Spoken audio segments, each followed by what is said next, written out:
عراقیوں کے لیے جو مکہ سے 100 کلومیٹر کی فاصلے پہ ہے. تو ان مواقیت سے، ان جگہوں سے جو مکہ کے چاروں طرف ہیں، کسی طرف سے بھی کوئی آنا چاہتا ہے تو احرام کے بغیر کراس نہیں کرنا چاہیے. میں نے نکتہ کیوں آپ کے سامنے رکھا؟ کچھ لوگ ہز ایکسیلنسی ہوتے ہیں، آرام سے یہاں سے ٹریول کرتے ہیں فرسٹ کلاس میں، کہتے ہیں جدہ اتریں گے تو باندھ لیں گے. کیا اپنے آپ کو مصیبت میں ڈالنا ہے؟ جائز نہیں. رب کی عبادت کے لیے، رب کے سامنے پیش ہونے کے لیے اپنے جذبات کو شریعت پہ مقدم نہ کریں. جدہ میقات نہیں، یلملم ہے آپ کا میقات. اور اگر کوئی کراس اس طرح کرتا ہے اس کو دم بھی پڑے گا. اس لیے اس طرح کی جرت نہیں کرنی چاہیے. میں رب کے لیے جا رہا ہوں، مجھے خوش ہونا چاہیے، میں رب کے سامنے اس کیفیت میں پیش ہوں جو رب کو پسند ہے. وہ احرام کی کیفیت ہے. رسول اکرم صلی اللہ علیہ وآلہ وسلم نے ان جگہوں کی طرف جانے سے پہلے کچھ دعائیں صحابہ کو دی. زودک اللہ التقوی ویسر لک الخیر حیث ما کنت. میرے صحابی تم جا رہے ہو، اللہ تمہیں جب تک واپس لائے تقوی کے ساتھ رکھے، تقوی تمہارا زیادہ راہ ہو. تم جہاں بھی جاؤ اللہ اس کے لیے آسانیاں فرمائے. پھر وہ جب مل کے چلے گئے آپ نے تیسری دعا دی، اللہم ازوی لہ الارض وہون علیہ السفر. اللہ اس کے لیے زمین کو سکیڑ دے اور اس کے سفر کو آسان کر دے. یہ دعائیں دے کے روانہ کرنا چاہیے اور نکلنے والے کو بسم اللہ توکلت علی اللہ ولا حول ولا قوت الا باللہ پڑھ کے گھر سے نکلنا چاہیے. اور جب آپ جہاز میں بیٹھے، جب آپ یہ اعلان سنتے ہیں کہ اب ہم یہ لملم میقات کے پاس سے گزر رہے ہیں، تو چونکہ آپ نے پہلے عمرے کی نیت کرنی ہے، حج تمتع کرنے والوں نے، تو آپ یہ لفظ بولیں گے لبیک اللہم بعمرۃ، لبیک اللہم بعمرۃ. اور آپ یہ بھی کہہ سکتے ہیں اگر آپ کو یہ مشکل لگے لبیک عمرہ. اتنے الفاظ بھی آپ بول دیں تو یہ الفاظ پڑھنے کے بعد آپ احرام کی پابندیوں میں آ جائیں گے اور آپ تلبیہ شروع کر دیں لبیک اللہم لبیک لبیک لا شریک لک لبیک ان الحمد والنعمت لک والملک لا شریک لک لبیک. آپ مکہ پہنچتے ہیں، وہاں بھی دو قسم کے لوگ ہوتے ہیں. کچھ لوگوں کا ذہن ہوتا ہے جاتے پہلے طواف اور عمرہ کرنا ہے. نہیں، عبداللہ ابن عمر جب مکہ داخل ہوتے تو داخل ہونے سے پہلے غسل کرتے. اور میں آپ سے بھی کہوں گا آپ اپنے ہوٹل میں پہنچیں، اپنا سامان رکھیں. اگر آپ تھکاوٹ محسوس کر رہے ہیں آپ سو جائیں، ریلیکس ہوں. غسل کرنا چاہتے ہیں پھر سے دوبارہ غسل کر لیں. اس وقت بیت اللہ جائیں جب آپ دل کی خوشی سے آپ کو یقین ہو کہ اب میں خوب سیر ہو کے دعائیں کروں گا. کیونکہ مقصد کیا ہے؟ عبادت. اور ہم نے دیکھا ہے جتنے لوگ سیدھے ہی جانے کی کوشش کرتے ہیں کہ بس پہلے کر کے ہی سوئیں گے، وہ اس طرح دوڑ رہے ہوتے ہیں بیت اللہ کے ارد گرد اور صفا مروہ میں کہ کب ہماری جان چھوٹے اور جا کے سونے والے بنے. ارے اللہ کے پیارے بندے، تم نے یہ مال کیوں خرچ کیا؟ تم نے اتنا لمبا سفر کیوں کیا؟ دوڑ رہے ہیں، دعا پتہ نہیں ان کے منہ سے کتنی کو نکلتی ہیں. اور ہم سوچتے ہیں یا اللہ چکر بڑا ہو جائے، کوئی دعائیں زیادہ ہو جائیں. اور ان کی دوڑ کو دیکھ کے پریشانی ہوتی ہے کہ ساری دنیا آرام سے چل رہی ہے، پتہ نہیں ان کو کیا مسئلہ ہے. ہو سکتا ہے کسی ڈاکٹر نے کوئی توجہ دلائی ہو کہ ایسے کرنے سے صحت ٹھیک رہتی ہے. یہ آپ حج کے بعد بھی دوڑ کے مقابلے میں شریک ہونے کی کوشش کر سکتے ہیں. حج تسلی سے کریں، عمرہ تسلی سے کریں. آپ جب ریلیکس ہو جائیں بیت اللہ کا رخ کریں. آپ بیت اللہ میں پہلا قدم رکھیں. اعوذ باللہ العظیم وبوجهه الكريم وسلطانه القديم من الشيطان الرجيم بسم الله والصلاة والسلام على رسول الله اللهم اغفر لي ذنبي وافتح لي ابواب رحمتك. 8 روایتوں کو جمع کریں تو یہ دعا بنتی ہے. آپ یہ دعا پڑھ کے بیت اللہ میں داخل. آپ کی نظر جب بیت اللہ پہ پڑتی ہے تو آپ یہ دعا کریں اللهم زد هذا البيت تعظيما وتشريفا وتكريما ومهابة وبرا.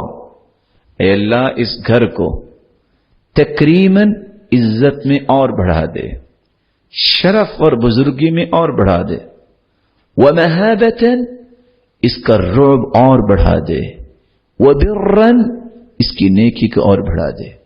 یہاں ایک بات کا میں اضافہ کر دوں، کچھ لوگ آپ کو یہ کہنے کی کوشش بھی کریں گے کہ اگر پہلی نظر میں آپ جو دعا کریں گے وہ قبول ہوگی. اس کا شریعت میں کوئی ثبوت نہیں ہے. دعا تو آپ سفر میں ہیں اس وقت بھی قبول ہوگی، دعا تو آپ جہاں بھی کریں گے قبول ہوگی. میں یہ بار بار آپ کو چھوٹی چھوٹی باتوں کی اشارہ کیوں کرتا ہوں؟ جس بات کو اللہ کے رسول نے نہیں کہا وہ دین نہیں ہو سکتا، اور ہم اس بات کے مکلف ہیں کہ جو اللہ کے رسول نے کیا ہے وہ کرنا ہے. آپ جب بیت اللہ میں داخل ہوں، آپ نے احرام جو باندھا ہے اس کا استباء کرنا ہوگا. استباء کا مطلب یہ ہے اوپر والی جو چادر ہے آپ دائیں بغل سے اس کو نکالیے، اور نکالنے کے بعد اس کے پہلو کو اپنے دوسرے کندھے پہ ڈالیے، اور دایاں کندھا آپ کا اس وقت ننگا ہوگا. اور آپ نے اپنے طواف کو شروع کرنا ہے تو ہجر اسود سے شروع کرنا ہے. سنت یہ ہے کہ آپ ہجر اسود کا بوسہ لیں. کب؟ جب خالی مل جائے. لیکن آج کل کے ماحول کے مطابق ایسا نہیں ہوتا. پھر کیا کریں؟ سیدنا عمر کی روایت سامنے لے آئیں. اللہ کے رسول نے فرمایا تھا، یا عمر انک رجل قوی فلا تؤذ الضعیف. عمر تم قوت والے ہو، تم کمزوروں کو تکلیف نہ دینا. وَإِنْ خَلَا لَكَ فَقَبِّلْ. اگر خالی مل جائے تو آپ ہجر اسود کا بوسہ لے لینا، اور اگر خالی نہ ہو تو آپ گزرتے ایک ہاتھ کا اشارہ کیجئے اور اللہ اکبر کہیے. آپ بسم اللہ اللہ اکبر بھی کہہ سکتے ہیں اور اللہ اکبر بھی کہہ سکتے ہیں. لیکن کب سے آپ نے ابتدا کرنی ہے؟ ہجر اسود. اگر پکچر سامنے آ جائے، یہ دیکھیے بیت اللہ کا دروازہ ہے، یہ اس کے کونے پہ ہجر اسود ہے، اور یہاں سبز لائٹ لگی ہوگی. اگر آپ یہاں تک نہیں پہنچ سکتے تو آپ کو سبز لائٹ جہاں لگی ہے اس کے سامنے آ کے ابتدا کرتے وقت 3 کام کرنے. یہ لائٹ آپ کو نظر آ رہی. 3 کام کیا؟ سب سے پہلے یہ دعا پڑھیے، اللہم ایمانا بک وتصدیقا بکتابک ووفاء لعہدک واتباعا لسنت نبیک محمد صلی اللہ علیہ وسلم. پہلی دعا.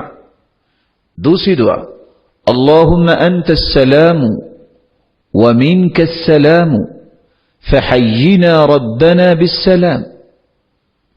تیسری دعا، آپ اس لائٹ کی جو لائن بنی ہے جہاں آپ دیکھتے ہیں کہ ڈائریکشن میں ہم آگے ہیں، تو آپ بسم اللہ اللہ اکبر اور آپ اپنا طواف شروع کرتے.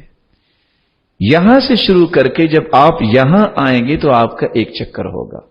آپ نے ٹوٹل 7 چکر لینے ہیں بیت اللہ کو اپنی لیفٹ سائڈ پہ رکھتے ہوئے.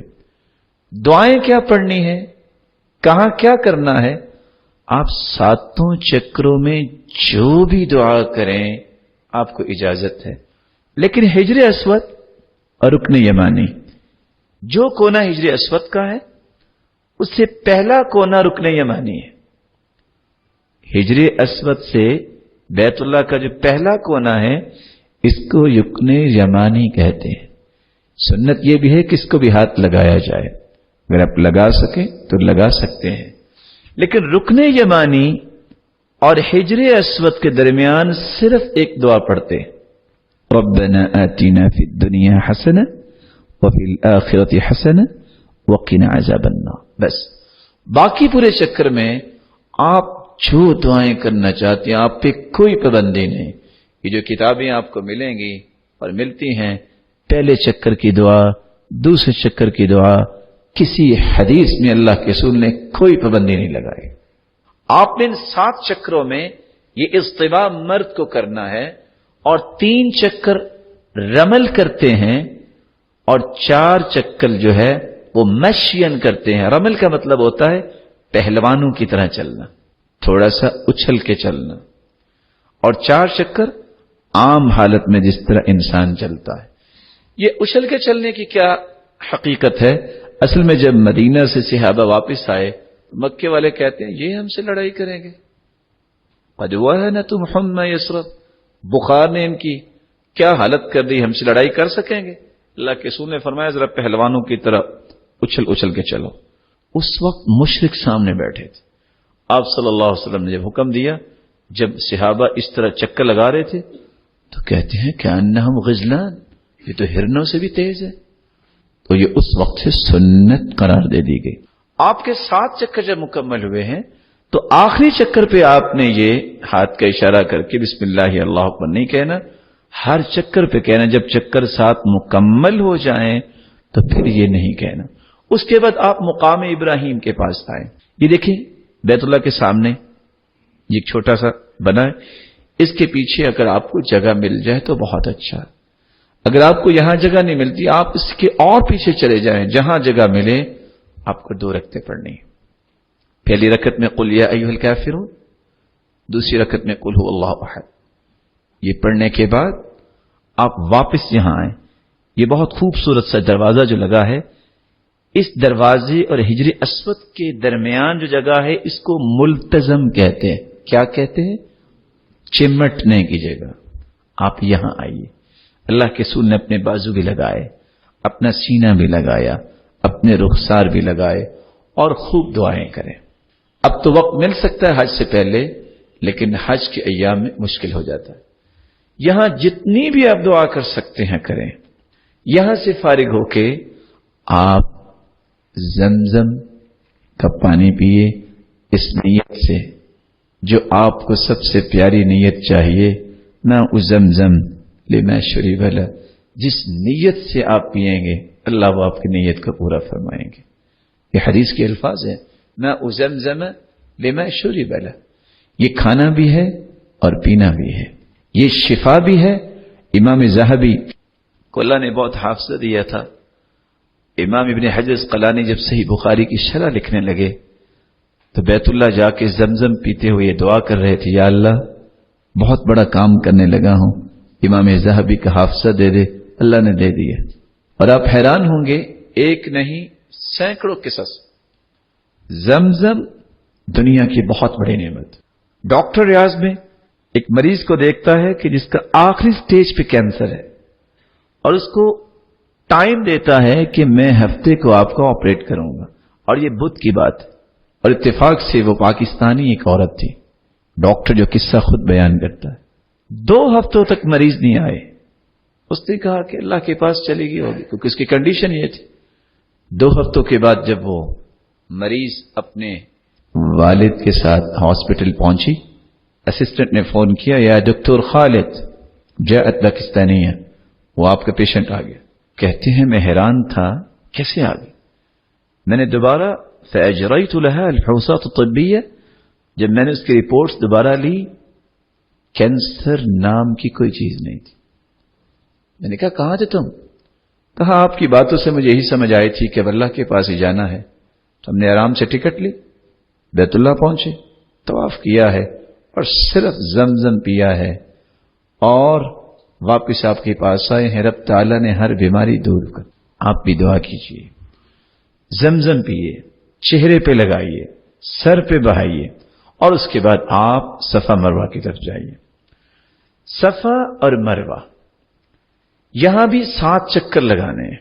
صفا کی پہاڑی اب تو نہیں ہے، صفا پہ چڑھتے ہوئے آپ کو 3 دعائیں کرنی چاہیے۔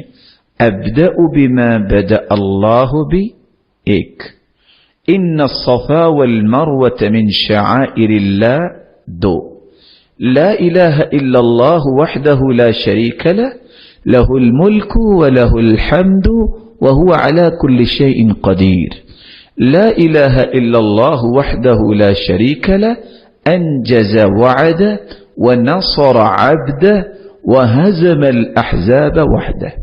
یہ دعائیں پڑھ کے آپ اوپر جا کے کھڑے ہو جائیے، قبلہ رخ ہو کے آپ دعا کریں جو بھی کرنا چاہتے ہیں، لیکن 3 مرتبہ اپنی دعا میں یہ ضرور پڑھیں لا الہ الا اللہ وحدہ لا شریک لہ لہ الملک ولہ الحمد وہو علی کل شیء قدیر.